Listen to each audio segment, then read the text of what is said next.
മുന്നിൽ ചെന്ന് നിന്ന് ചോദിച്ചു, എത്ര നാൾ നിങ്ങൾ ഇങ്ങനെ ഏന്തി നടക്കും?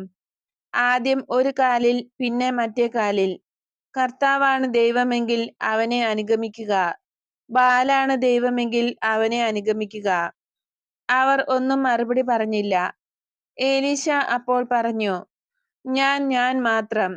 പ്രവാചകന്റെ ഏക ശക്തി അയാളുടെ ശബ്ദം മാത്രമായിരുന്നു.